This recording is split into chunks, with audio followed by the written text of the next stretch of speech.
Chapter 22 of Unions Part 2. Oh, finally! Rarity let out a relieved sigh as she wiped a single solitary bead of sweat from her forehead. All done packing. Can you handle that, dear? Pontius grunted. He stood in the center of Captain Piaf's bedroom with a metal lockbox hanging from each flank, like oversized saddlebags, and several colorful bundles stacked up and roped together on his back. Not a problem, my lady. Exquisite. Rarity walked up and encouraged him with a chaste peck on the cheek before pirouetting back towards the door, her own far lighter pair of saddlebags bouncing at her sides. And so, away. She stepped into the hallway first, holding the door open for Pontius with her magic while he clenched his jaw and followed.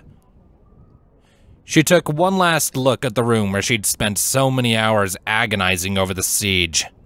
She had ensured it was left exactly the same as it was when they'd arrived, and closed the door. Pontius was already making slow progress down the stairs, so she followed patiently.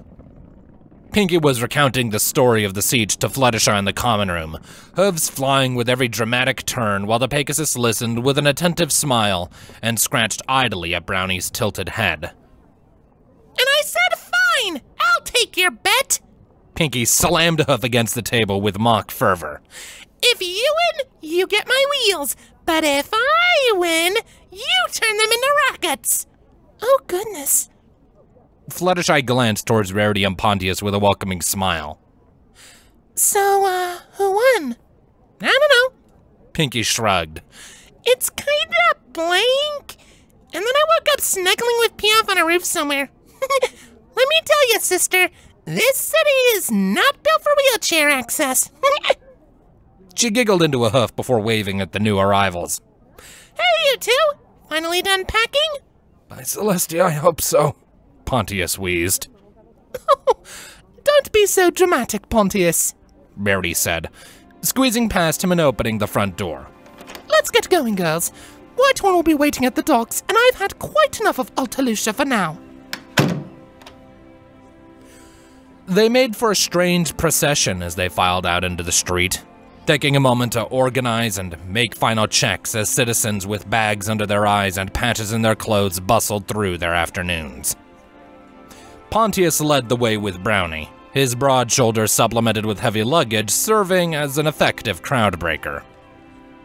He had done away with his usual breastplate in an effort to appear less foreign and confrontational to the city, replacing it with a very chic blouse and shirt combination in aesthetic shades of oranges and whites, Rarity's own creation. As the finishing touch, he wore a band of blue and white cloth around a foreleg, a symbol of unity and peace. Rarity followed close behind, a soft smile on her lips and head held high.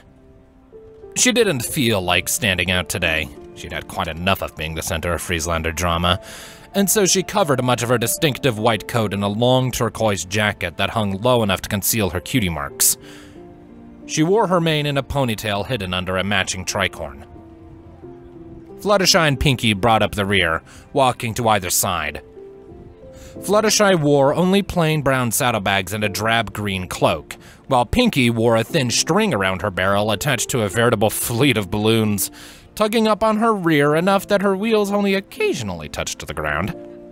Her luggage bounced along behind her on their own miniature discs, forming a colorful pink train that drew many glancing looks from passers-by. That captain sounded very nice, Pinky, Fluttershy said. Especially letting you all stay in her home like that. How come I didn't see her inside? Pinky's grin faltered somewhat. Oh, well, I'm afraid the good Captain Piaf is suffering some fallout for what assistance she lent us, darling, Rarity answered, looking back with a thin frown. I don't understand it myself, truthfully. She was only acting with the best interests of the city at heart. You don't understand because you're not a soldier, my lady, Pontius called back, voice muffled by the weights on his back. The chain of command is not something any soldier may disregard lightly, well-wishing or otherwise. The court-martialing is necessary, but with my new authority I'll ensure she receives a fair trial as she deserves. Most likely she'll only be sentenced to a dishonorable discharge. Dishonorable? Rarity scoffed. She's the most honorable bluecoat I ever met! Aye. Which is why I fully intend to offer her a position in my administration, Pontius said. I assure you, milady, ponies such as the captain shall be well looked after as long as I have my say. Good! Pinky brightened up again, shouting to be heard as a wagon laden with grain bounced down the center of the street. She's a good pony! It had only been a day since the signing of the peace treaty, and the city was already slowly returning to life. Those trades ponies least damaged by the conflict had already propped up their stalls and begun calling for customers, and crews of laborers had started cleaning the streets of rubble and detritus left in the wake of the riots. On some streets, burnt-out buildings still smoldered as workers broke their charred skeletons into more manageable pieces. The homes of the wealthy were the most common victims, torn apart and looted by angry commoners. Most notable was the absence of bluecoats. What was once a professional army supplemented by a well-drilled levy had been reduced to a small, supplementary police force restricted to only certain sectors of the city. Baronlander soldiers now stood on the street corners in their place, grizzled veterans in gleaming steel breastplates equipped with vicious melee weapons instead of slender rifles. They all still wore their house colors and crests, with little intermixing within each patrol, raucously heckling rival groups over the lowered heads of citizens, or filling the air with loud, vulgar laughter. The animosity between the soldiers and the citizens was palpable, especially among the Frieslanders who defiantly insisted on wearing solid blue bands around their legs or their necks, proudly displaying their resistance. And Rarity could only hope that Pontius would be able to keep the rivalry from breaking out into fresh violence as time went on. But there were signs of hope mixed in as well. Ponies wearing white scarves traveled in small groups of 3 or 4, tending to injuries and passing out food to those most devastated by the siege. Rarity kept her head down when she saw them. Oh, Rarity, Fluttershy said. I think it's just amazing what you've inspired in these ponies. I wish I could do that. Rarity shot her a sideways look and tried not to smile. Please, Fluttershy, you must realize that you can inspire others just as well as I. I've seen the way that the soldiers look at you, you know. It's almost as if you're their adoptive mother. Fluttershy looked away, hiding behind her mane. I mean, they just, shh. Relax, dear. Rarity giggled, pulling the sputtering Pegasus into a sideways hug as they walked. Perhaps it's not kind of me to tease, but I couldn't resist. You seem so much more self-assured compared to when we first split ways. I admit, I was concerned for how you'd fare on your own in a camp full of crass fighters, but it appears I've underestimated you. She smiled as Fluttershy risked meeting her gaze. Would you share some stories of your time there? Fluttershy looked away, her voice quiet. Not right now, Rarity. Rarity frowned, feeling how the other mare had tensed under her hoof. Fluttershy had undeniably grown stronger from her time in the siege camp, but Rarity was beginning to suspect that strength was only the scar that had healed over some pain she wasn't yet privy to. Well, if she isn't ready to talk of it, I shan't prod. She'll share it in her own time, if she wishes. Oh, look! Pinky's excited voice drew Rarity's attention. Hey, River! How's it going, Philly? They were passing by the ruins of Old Westfort, its foundation cleared of most rubble, only a few waist-high stacks of stone left to suggest the old layout of rooms and halls.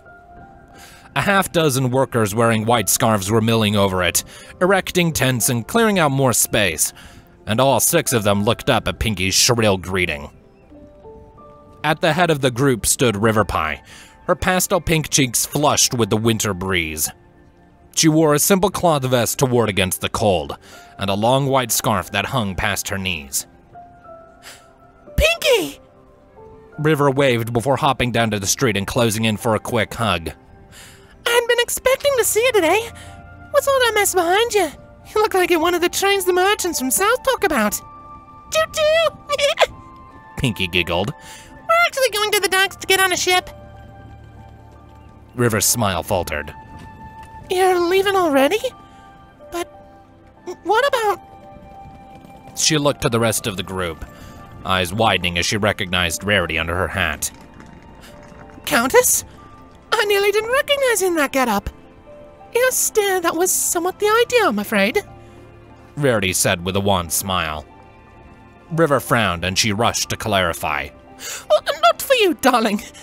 There's just been so many emotions running high in the city of late, and I'd hate to disturb things now that we finally have some peace. It's good to see you, truly. She nodded towards the bustling ruin, hoping to change the subject. What's going on here? Oh, River grinned, her enthusiasm returning quickly. I got permission from the city to start my own guild, here in the ruins. Can you believe it? Your own guild? Rarity frowned thoughtfully up at the ruins. Did River even have any trade skills? And even if the city was under Baron control, she would have thought that would only make old prejudices dig deeper. How did she convince the pony in charge of such things, most likely a spiteful Frieslander, to grant her such a privilege? Aye, Pontius said, drawing her attention. A guild for charitable acts. I pushed it through myself. River looked to Pontius with a wide smile.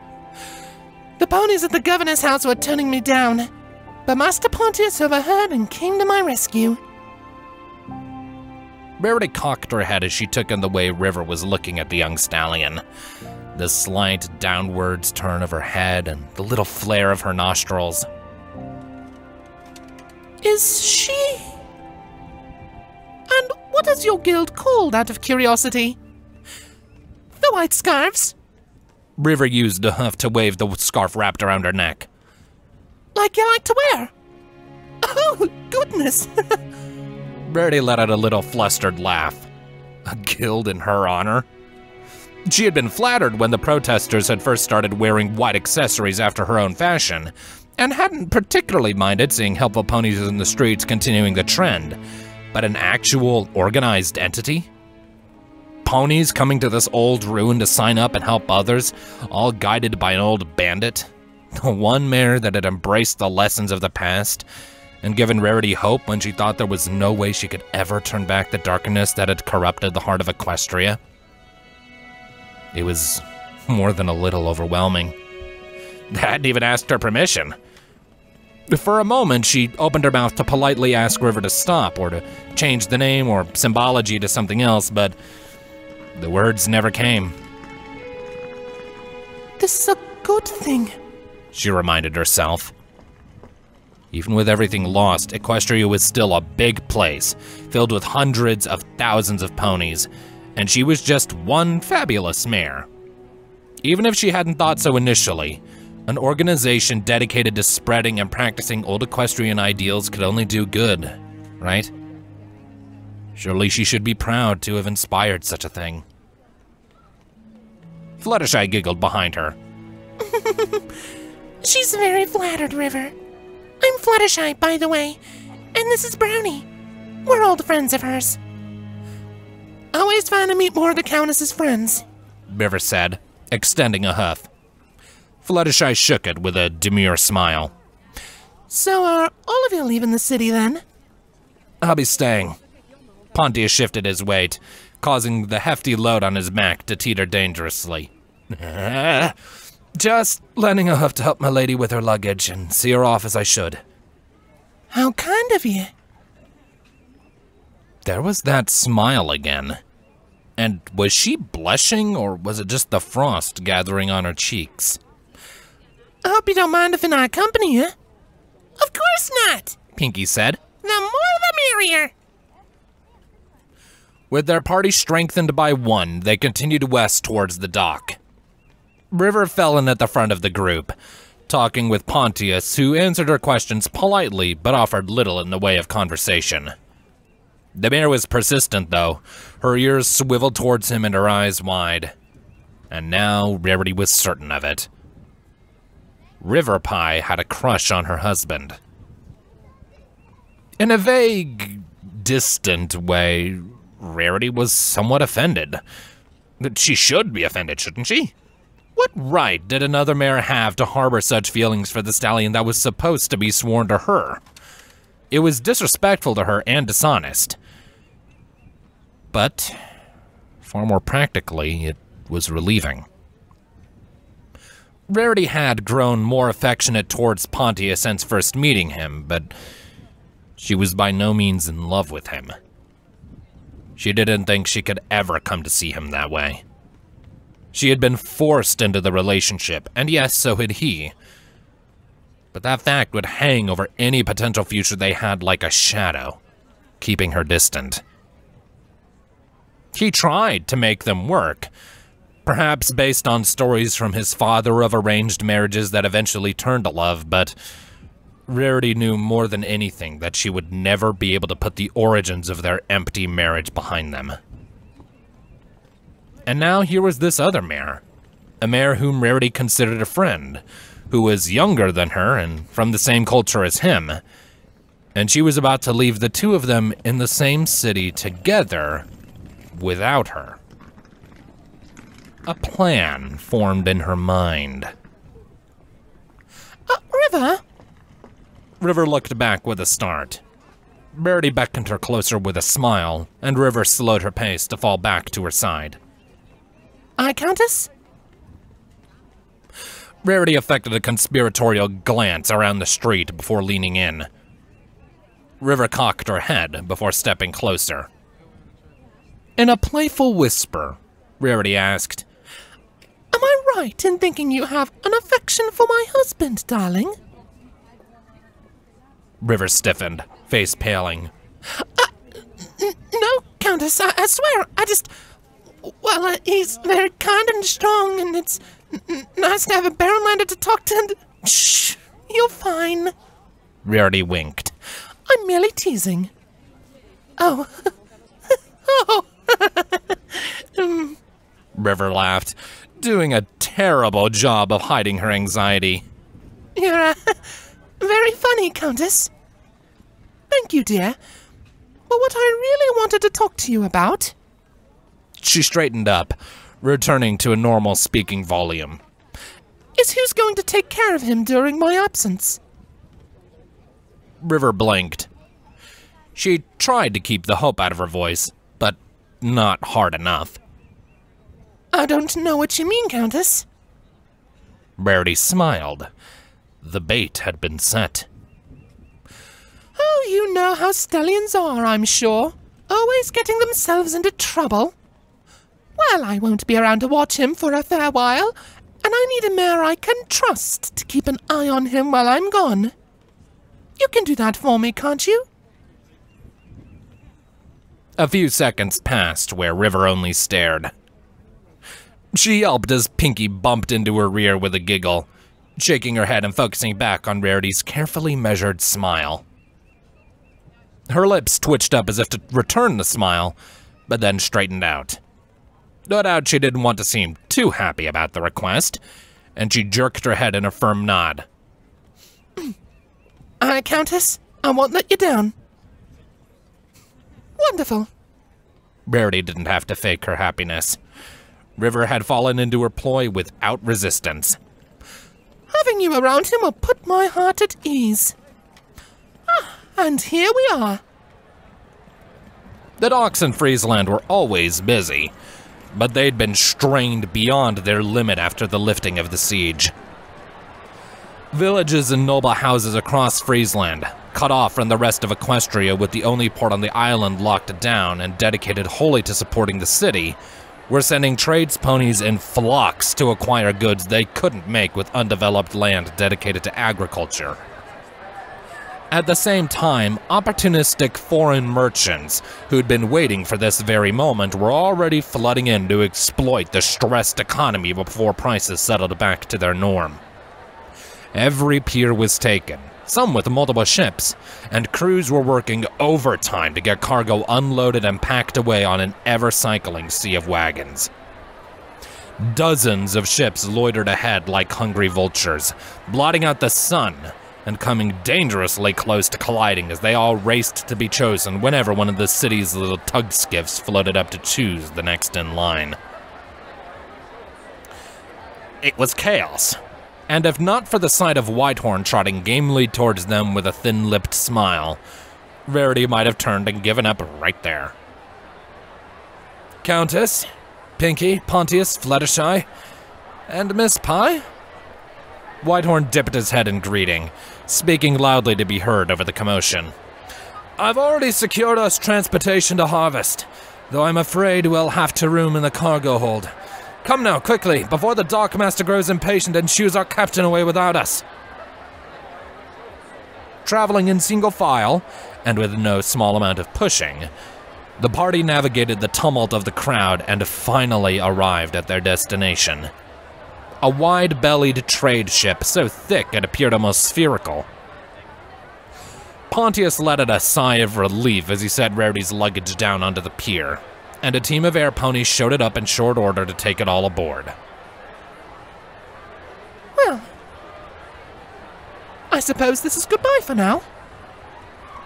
Rarity turned to Pontius and Riverpie, Fluttershy and Pinky at her sides. Take care of yourselves, you two. Pontius lowered his head into a bow, but Rarity stepped forwards and pulled him into a quick hug.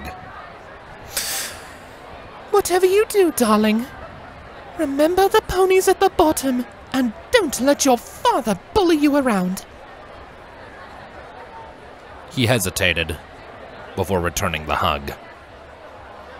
I will, my lady. Your trust in me will not go unfounded.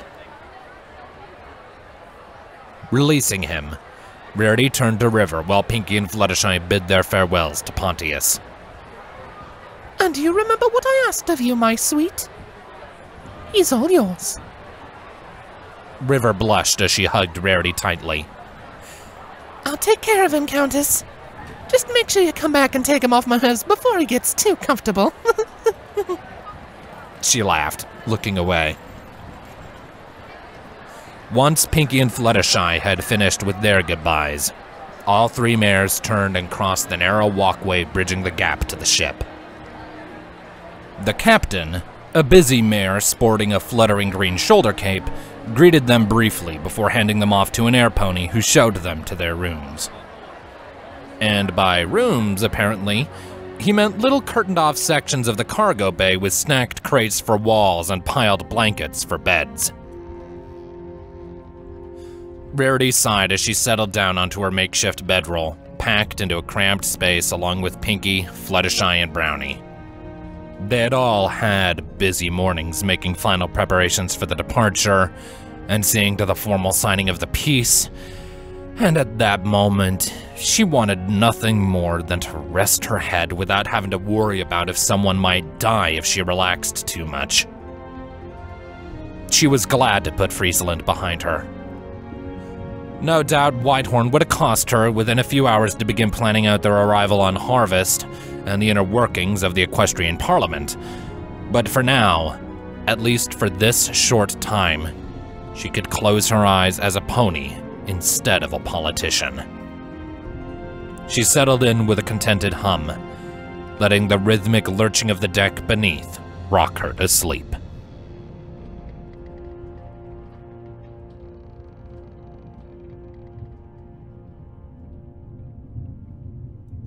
It was definitely an airship, and it wasn't the only one.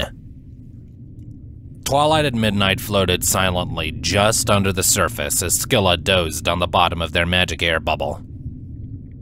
The ice was thick, thicker than a pony was tall, but some carefully applied heat from their horn had thinned out a small circle for them to look through without drawing attention by breaking the surface. Twilight could sense curious sea ponies, as well as other, more foreign creatures swimming up to Lear, but she paid them no mind.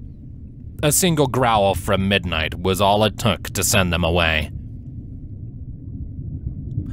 Instead, she focused completely on her little looking glass, the heat-smoothed ice catching the glow of her magic, and painting everything beyond it with a shimmering lavender. The huge spire in the center of the mysterious Crystal City, aided by the plateau the city was built on, was tall enough to breach the surface and then some. It was hard to gauge its height from her perspective near its base, but it had to rise at least several dozen meters over the ice, its translucent walls catching the sunlight and funneling it down into the sunken city below. There were ponies living on it. The tower itself was smooth and sheer, but platforms were erected on every side. She couldn't tell what they were made from. Most likely more crystal, she assumed, although most of the platforms were covered by some kind of coarse fabric, or what might be waiting above them. Really, she couldn't see much at all from beneath. What she could see was the pair of airships tied off around the tower. They were small and sleek, with angular hulls made of crystal and envelopes supported by curving supports reminiscent of a giant rib cage. 1,000 questions raced through her mind, but the one that frustrated her the most was the question of what to do next. She would have to talk to these ponies if she wanted to learn anything, but her memories of the mining colony were still fresh. How would they respond to a stranger appearing in their midst of their far-off isolated village, bypassing horizons filled with ice and a sheer crystal cliff with no discernible means of climbing it? Twilight knew, both from her readings and her own corrupted senses, that the ice was a dangerous place infested with monsters. The ponies living here would either be hardened and wary, or worse still, monsters of their own breed. We can handle monsters, Midnight growled. It's ponies that give us trouble. Maybe we should try being honest, Twilight suggested. The miners became a lot more amenable once we came clean. True. If we strike fear into these ponies early, they'll know better than to threaten us. What? Twilight looked to Midnight pointedly. That is not what I meant. Isn't it? Midnight cocked her head. The miners only cooperated out of fear. And they only imprisoned us because we lied to them, Twilight countered. If we'd been open with Back End from the start, then it might have gone differently. Midnight's frown slowly stretched into a victorious smirk.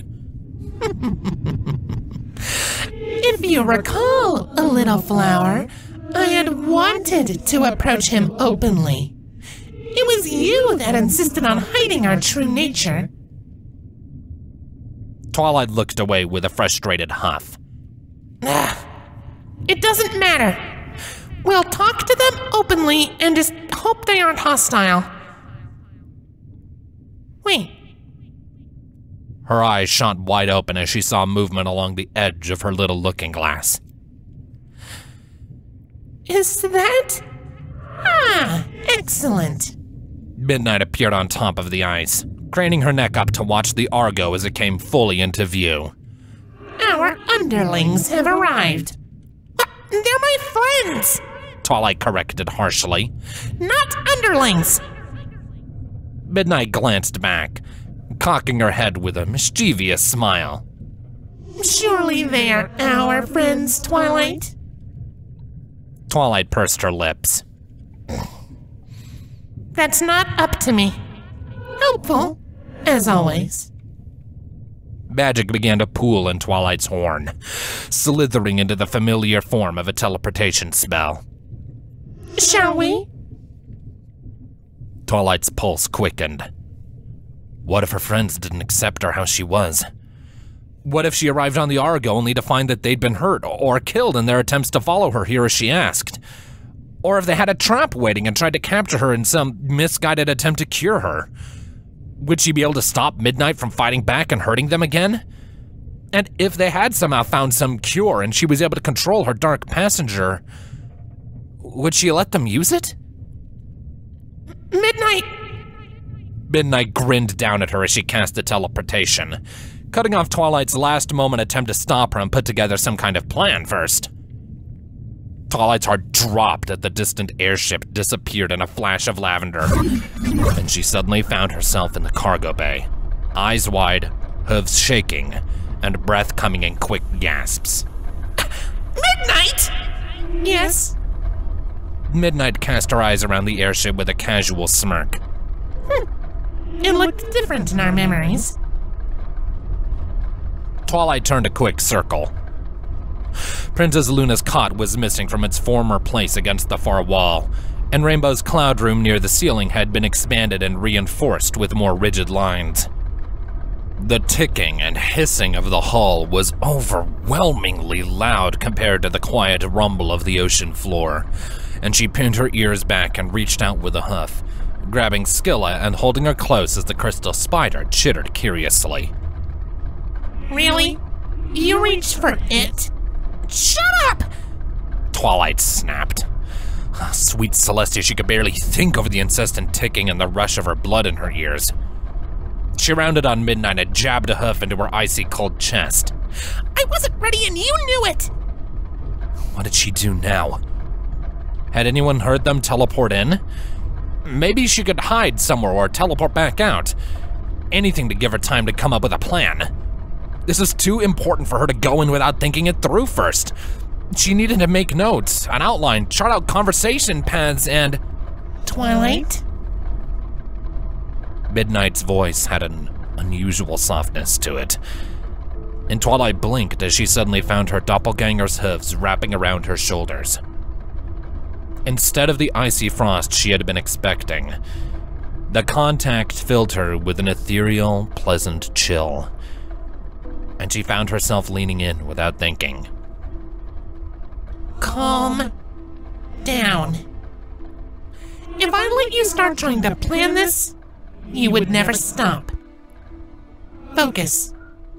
Look at me. Twilight looked up, staring into the slitted, bloodshot lavender eyes of her own face. We cannot be defeated as long as we are together.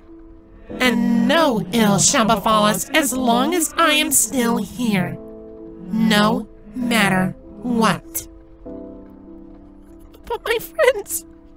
Twilight spoke in a strained whisper, almost a whine. You might hurt them. I hurt your friends once, little flower. And it was not my intention. Midnight glanced away briefly, tightening her lips before meeting Twilight's eyes once more.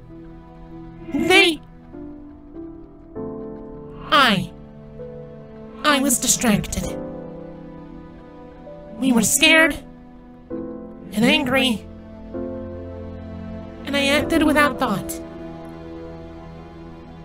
Twilight blinked, processing the words. Had that been an actual admission of guilt? She had never heard Midnight speak like this before. It was always the world, or Twilight, or 1,000 other things that had done wrong. No matter how meddling or soft, I would never intentionally hurt our friends. Midnight said, and Twilight believed her. Midnight had made a mistake back on Altalucia, when both of them had been stressed and caught up in fear for the lives of Twilight's friends. And hadn't it ultimately been that very fear, that urge to protect them, that had always spurred Midnight on?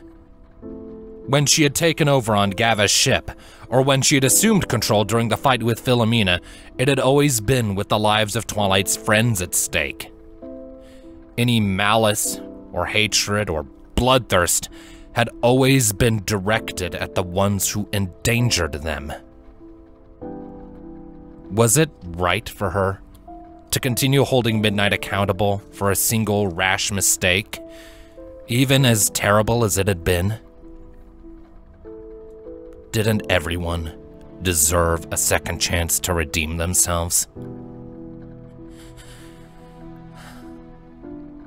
Okay. Twilight jerked her head in a hurried nod. We can do this. She gulped. I'll trust you.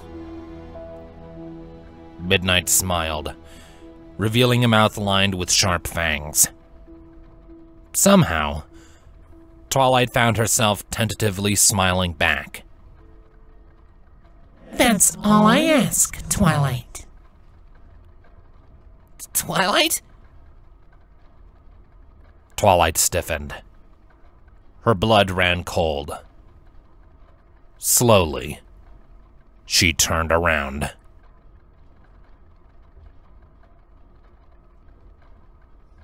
Standing in the door to Applejack's room, Rainbow watched with bated breath as her best friend slowly turned to face her.